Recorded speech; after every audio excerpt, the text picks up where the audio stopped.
Okay, let's continue our discussion. So once you make payment, now you need to remember payment due date one more time. Payment we make from April to Feb, 7th of the following month. And for the March month, we make payment as on 30th April of next year. So please understand, we file quarterly return separately. Payment of tax is the one event, and filing of return, filing of the detail with government is another event. So don't get confused in this two particular event. Payment of tax is a separate thing, and filing of return is the another thing. So here the filing of return, TDS return we are talking about, happens quarterly, and therefore in quarter number one you are having April, May, June. Whatever amount of TDS you have deducted and deposited with the government of India, you must submit detail of all that before 31st July of the following month. Obviously, the next last day of the following month, that is 31st July.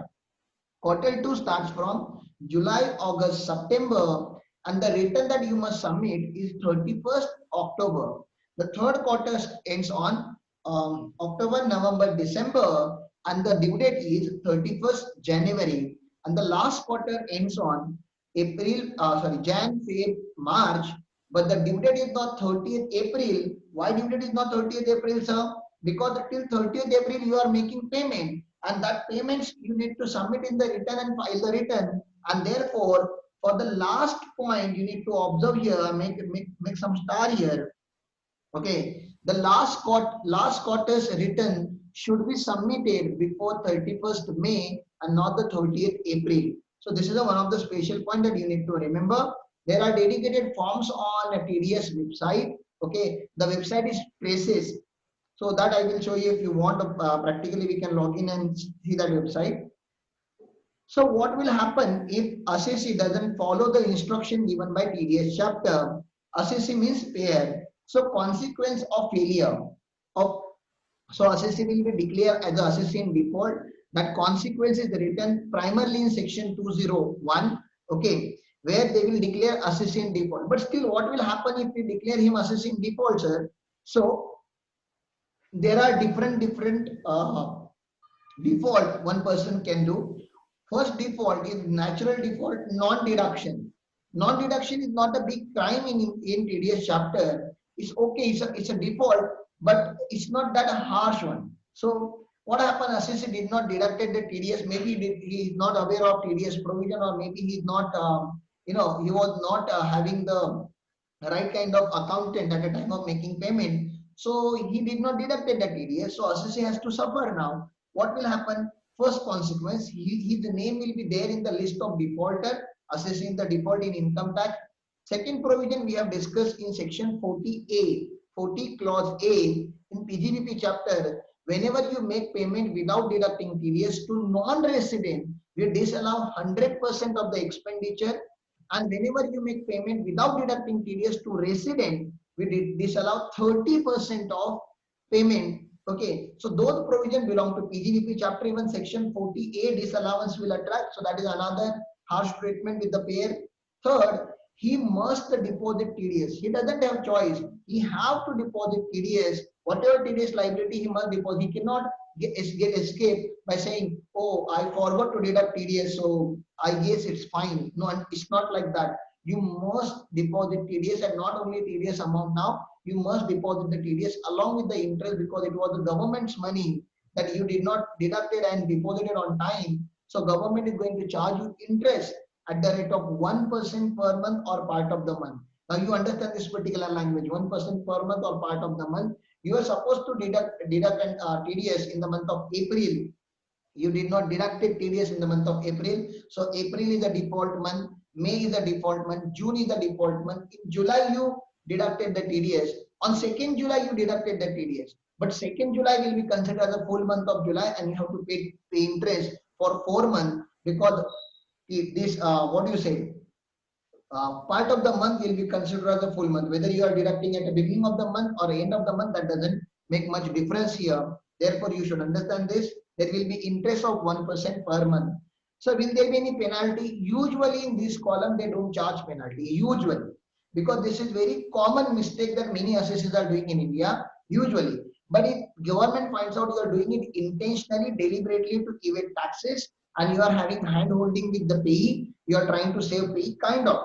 Okay, so they may charge penalty also, may. Okay, penalty chances are very less in the first column. The second column is non-payment. We call it cardinal sin. We call it cardinal sin in income tax. When you deduct somebody's TDS but do not deposit with government of India, this is sin. Sin means pap. This is the pap in income tax. That is cardinal. Cardinal means harsh. Okay. And here, department will try to give you maximum possible punishment. So, non-payment. Non-payment means TDS is deducted but not deposited. Okay. So first consequence, assessee will be treated as assessing default. Second consequence, disallowance under section 40A. For non-resident, 100% payment disallowed. Resident, 30% payment disallowed. Okay. Here interest will be 1.5% per month. Here interest amount is higher than the non-deduction. Please understand here, interest amount will be 1.5% per month or part of the month, because you did not deposited TDS on the time which was deducted by you. Here there is a highest possibility of penalty of 100% of TDS amount, and there can be prosecution on the employer or a person who has deducted the TDS but did not deposit it. So the prosecution, this imprisonment can happen for minimum 3 months to maximum 7 years. So these are harsh provisions. So do not take TDS lightly for syllabus, for practical life, everywhere. Okay. Next, he was supposed to file a return quarterly. You know that he was supposed to file return quarterly. The another question which popped up in our mind is this: what if I don't file my return timely? You know, when we discuss income tax return filing, if assessee files belated return, but he filed before 31st December, so he has to pay penalty of 5,000 for fees, the late filing fees of 5,000. And if he files after 31st December, then late filing fees is 10,000.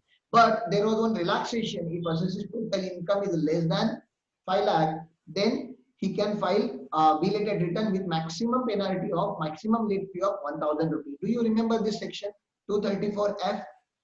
Yes. Yeah, just one section before that, that is 234E. 234E is the late filing fees for TDS and TCS return. If you do not file your return timely, then what will happen? Late fee will charge, and here late fee is horrible. It's a 200 per day. 200 per day. That means if you delay your filing by 100 days, 100 days means approximately 3 months plus. Okay. If you delay your filing by 3 months, you are going to pay 200 rupees per day. That means 20,000 rupees as a late filing fee. If the delay is of 1,000 days, then it will be 2 lakh rupees. So please understand, the more number of days you increase, this penalty, the running penalty is like a meter in your taxi. You have taken the taxi on the long route, never ending route, and it just keep going on and on and on. So 200 rupees is a fee, late filing fee every day if you don't file your quarterly statement on time. But there is a relaxation. If your TDS amount is 18,000 and your late filing fee by applying number of days, okay, it comes to 40,000. You are not supposed to pay 40,000. The relaxation here is the assessee is supposed to pay maximum fee to the extent of TDS amount.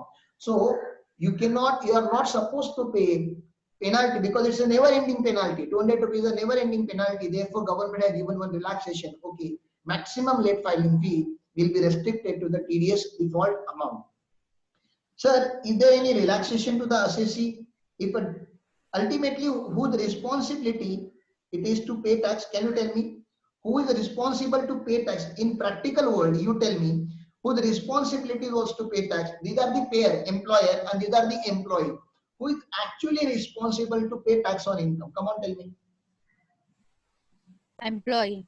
Employee. And therefore they say if your employer or payer had failed to deduct TDS, that doesn't release responsibility of paying, and therefore a payee can come forward and he can deposit the tax amount in the assessment year or in form of advance tax, whatever form, and he must file his income tax return. So what I'm trying to say, tomorrow if say Raj sir has not deducted my TDS, that doesn't release me from my obligation. I have to pay tax on my income, because in whole income tax I was the assessee and practically also I am the assessee. And therefore they say if payee had paid the tax, filed the return, and everything is done. So ultimate the objective of this chapter was to recovery of the tax. Now tax has been recovered. Why are you putting penalty on payer now? Relax, give the relaxation to the payer, and therefore there is a proviso to section 201. Proviso to section 201 says exception to the assessee in default.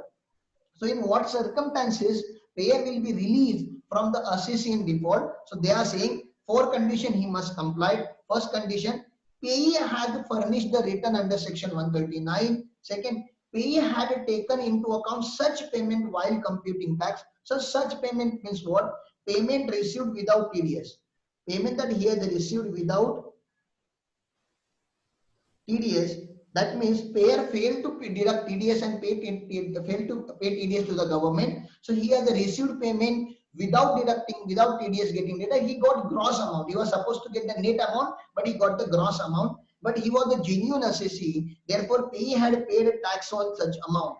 So these are the three responsibilities on payee. So payee must pay tax, payee must show that income separately, and payee must furnish ROI, and payer. Now the organization which is treated as assessing in default should go to his chartered accountant, and get the certificate about the three condition which is complied, and submit that with income tax department. Then income tax department will erase his name from assessee in default, because ultimate tax recovery has happened.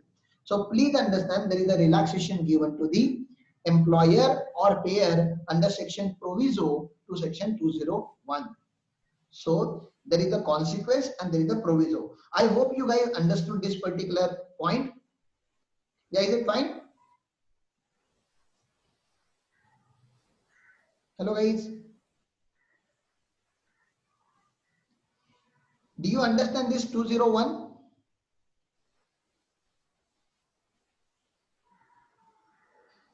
You guys there?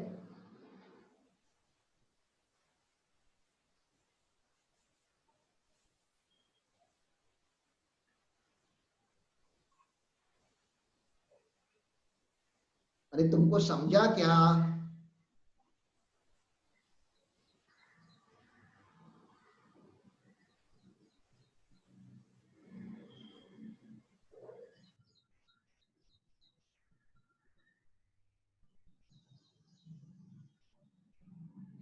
No, I'm not able to hear you. At least put some complete chat box. So balance people, make a chart. This chart you must make on the not five, 3 pages, 3 pages. The voice is breaking. My voice is breaking. Okay. This particular chart we are going to prepare in the next lecture. Section, nature of payment, rate of TDS, threshold limit, payer, pay, time of deduction, and non-deduction and special point. This double line shows the separation of the pay. So this is page number 1 and this is page number 2, just opposite to it. On page number 2, we are just making 2 columns, time of deduction and non-deduction or special point. So that's what you are supposed to write. Okay, number 1, you are supposed to write section. Sir, voice is breaking. Sir, voice is breaking. Sorry. So I will log out and we will re-log in it. I'll try to change the Wi-Fi. It's just 1 minute left. So please log in 10 minutes. It is about to happen 9 o'clock. So we will log in at 9:15. Is it clear at least 9:15? I'll write in chat box. Yes, sir. Okay, sir. Yeah. So please re-log in at 9:15.